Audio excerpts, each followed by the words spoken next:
આ રેસીપી ખાઈને તમે કોઈ પણ પ્રકારના યોગા વગર, કોઈ વેઇટ લોસ, ઉકાળા પીધા વગર, વેઇટ લોસ પાવડર વગર આરામથી તમે તમારું વેઇટ લોસ કરી શકો છો. ચલો જોઈએ સરસ મજાની માહિતી. આજે આપણે સરસ મજાનું વેઇટ લોસ રેસીપી જોઈએ. ખરેખર આ રેસીપી એક વખત બનાવી અને તમે ખાઈ લીધી તો સમજો તમારું વજન 80 કિલો છે તો એક જ મહિનાની અંદર થઈ જશે 40 કિલો. શરત એટલી, તમારે દિવસમાં જ્યારે પણ ભૂખ લાગે ત્યારે આ જ રેસીપી બનાવીને ખાવાની. ઘઉં, ભાત એવું બધું જે બહારનું જે રાંધેલો ખોરાક છે એ ઓછો ખાવાનો છે. સાથે જેમ તમે વધારે આ રેસીપી ખાશો એમ તમારા શરીરની અંદર તમારું પાચન તંત્ર મજબૂત થાય છે, મેટાબોલિઝમ બુસ્ટ થાય છે, તમારા શરીરની અંદર જે વધારાની ચરબી છે તે ઓગળવા લાગે છે અને તમારા શરીરની અંદર જે પૂરતા પોષક તત્વો મળે છે, તમારું વેઇટ લોસ એકદમ ફટાફટ થઈ જાય છે. તો જે લોકોનું વેઇટ લોસ થતું નથી, જે લોકોને પાચન તંત્રના પ્રોબ્લેમ્સ છે, એ લોકો ખાસ આ રેસીપી ફોલો કરે, એમનું વજન પણ ઘટશે, સાથે ઘણી બધી રીતે ફાયદો મળશે. સૌથી પહેલાં તમારે તમારું વેઇટ લોસ કરવું છે, તમારે ફેટ લોસ કરવું છે તો તમારા પાચન તંત્રને મજબૂત કરવા પડશે. પાચન તંત્રને મજબૂત કરવા માટે તમારે એવો ખોરાક ખાવાનો કે જે તમારા પાચન તંત્રને પૂરતા મિનરલ્સ, વિટામિન્સ આપે છે, તમારા પાચન તંત્રને વેગ મળે છે. બીજું કે તમારે કેલરી જે ઓછી હોય એવો ખોરાક ખાવાનો છે. તો અહીંયા આપણે કેલરી શૂન્ય અને સાથે મિનરલ્સ, વિટામિન્સનો ખજાનો. હવે આપણે કઈ કઈ વસ્તુ મેં લીધી છે એની વાત કરીશું. સ્પેશિયલ જ્યારે તમારે વેઇટ લોસ કરવું હોય ત્યારે આ રેસીપીની અંદર પલાળેલી મગની દાળની જરૂર પડશે. મગ ખાઈને આપણા દાદી નાનીએ પણ વજન ઘટાડ્યો છે. બાફેલા મગ કોઈને નથી ભાવતા, ફણગાવેલા મગ નથી ભાવતા, તો અહીંયા આપણે ચટાકેદાર એવી મગની જ રેસીપી લેવાની છે. જેટલી વાટકી પલાળેલી મગની દાળ હોય એટલી જ વાટકી પાલક સમારેલી લેવાની, એક મરચું લેવાનું, અડધી વાટકી કોથમીર લેવાની છે અને અડધી વાટકી ટામેટું, અડધી વાટકી ડુંગળી અને સાથે લસણની 4 થી 5 કળી તો ફરજિયાત. હવે સૌથી પહેલાં આપણે આ લસણની કળીને ખાંડી લેવાની છે. જે મગની દાળ હોય એ પલળે એટલે પોષક તત્વોમાં વધારો થાય છે. આવી રીતે એક જે મગની દાળ હોય એની 2 ફાડ થાય ત્યાં સુધી પલાળવાની છે. મગની દાળની અંદર મેગ્નેશિયમ, પોટેશિયમ, ઝીંક, ઓક્સાઇડ, પ્રોટીન પુષ્કળ પ્રમાણમાં છે અને સાથે પાલક છે એ આપણા શરીરની અંદર પાચન તંત્રને સ્ટ્રોંગ કરે છે. લસણને આપણે પહેલાં ખાંડી લેવાનું છે. સામગ્રી આટલી જોશે: પાલક 1 વાટકી, મગની દાળ 1 વાટકી, અડધી વાટકી કોથમીર, લસણની 4 થી 5 કળી, ડુંગળી અને મરચાં અને ટામેટાં, ડુંગળી એના ટેસ્ટ બેલેન્સ માટે, ટેસ્ટ માટે, એટલે તમને એમ ન થાય કે તમે ફીકું જમો છો.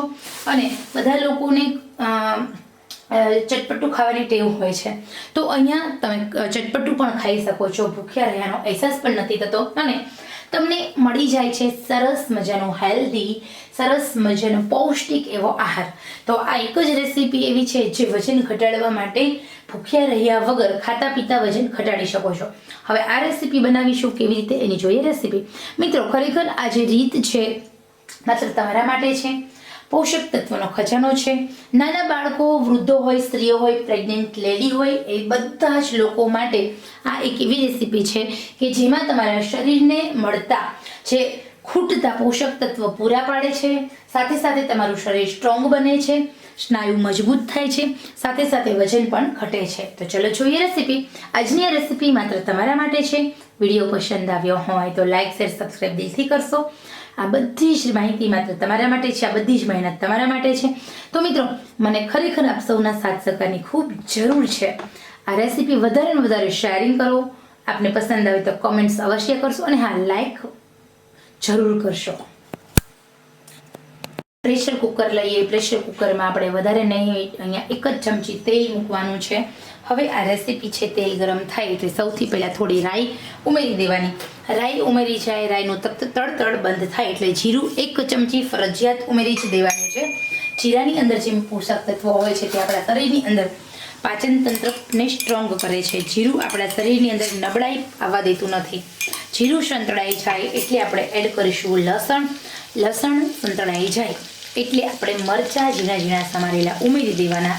મરચાં ઉમેરી દઈએ એ પછી આપણે ગેસની આંચ અહીંયા આપણે થોડી સ્લો ટુ મીડિયમ રાખીશું. ઓનિયન ઉમેરી દઈએ. ઓનિયનને આપણે થોડી સાંતળી લેવાની છે. 1 મિનિટ સુધી ઓનિયન સતરાઈ જાય એટલે આપણે એમાં એડ કરશું ટામેટા. એ પછી કોથમીર ઉમેરી દઈએ, પાલક ઉમેરી દેવાની છે. અત્યારે જ આપણે પાલકને ઉમેરવાની, ટામેટા ઉમેર્યા ત્યારે. અને આપણે સાંતળી લેવાની છે. તેલની અંદર બધી જ સામગ્રી 1 મિનિટ સુધી સંતળાય એ પછી આપણે એમાં એડ કરીશું ટેસ્ટ અકોર્ડિંગ નમક ઉમેર્યા પછી હળદર ઉમેરવાની. હળદર ઉમેરી આપણે લાલ મરચું ઉમેરી દઈએ. તીખું જે લોકો ખાવાના શોખીન છે એ લોકો અડધી ચમચી રેશમ પત્ર પણ ઉમેરી દે. સાથે થોડું અમથું કાચું જીરું પણ ઉમેરી દઈશું. અને એ ઉપરાંત થોડું અમથું ધાણા જીરું ઉમેરી દઈએ અને 1 મિનિટ સુધી આપણે હલાવીશું. તમે ચાહો તો ગરમ મસાલો ઉમેરવાની છૂટ. ગરમ મસાલો ન ઉમેરો તો કોઈ ઇશ્યુઝ નથી. હા, ગરમ મસાલો ઉમેરો તો કોઈ પણ કંપનીનો લઈ શકો છો. એવું નથી કે પર્ટિક્યુલર એક જ કંપનીનો ઉપયોગ કરો. પરંતુ જો તમારે ટેસ્ટી જ ખાવ છો, રોજ એકને એક મોડું ને ફીકું ન ભાવે, તો તમારા ડાયટમાં એક દિવસ તમે મગનું પાણી પીવો, એક દિવસ બાફેલા મગનું સેવન કરો, એક દિવસ બાફેલી દૂધીનું સેવન કરો. હા, ડાયટ ફરજિયાત કરવાનું તો જ તમારું વેઇટ લોસ થશે. એક દિવસ તમે દૂધીનું પંજાબી શાક, જે હું રેસીપી ફોલો કરું છું, મેં અપલોડ કરેલી છે કે વેઇટ લોસ માટે કેવી રીતે પંજાબી શાક બનાવવાની ઈચ્છા થાય ત્યારે આપણે દૂધીનું પંજાબી શાક ખાઈએ. તો એક દિવસ તમે આવી રીતે ભોજનની અંદર આ દાળનો ઉપયોગ કરો. તો અહીંયા આપણે પાલકને પણ ગરમ મસાલો ઉમેર્યો.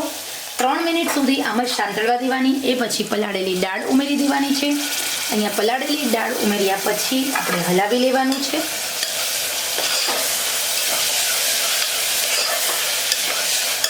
પાણી કેટલું ઉમેરવાનું એ પણ હું તમને કહીશ. તો અહીંયા દાળ ઉમેર્યા પછી 1 મિનિટ સુધી આમ જ આપણે ચડવા દેવાનું છે. પાણી આપણે ઉમેરીશું. 1 વાટકો પલાળેલી મગની દાળ છે તો આપણે કેટલા વાટકા ઉમેરવાનું પાણી? 4 વાટકા. અને આપણે હવે કુકરનું લીડ છે તે કવર કરવાનું છે અને ઓછામાં ઓછી 5 સીટી થવા દેવાની. દાળ પરફેક્ટ ચડી જવી જોઈએ. દાળ છે કાચી રહેવી જોઈએ નહીં. તો અહીંયા હવે આપણે આ વેઇટ લોસ રેસીપી આ જ રીતે બનાવજો તમે. બનીને રેડી છે.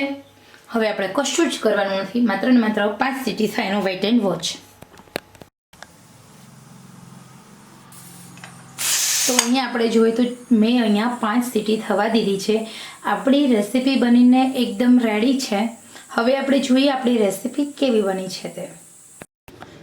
મીડિયમ આંચે જ આપણે કુકરની સીટી કરવાની, જેના કારણે આપણા જે પોષક તત્વની જરૂર હોય તે જળવાઈ રહે.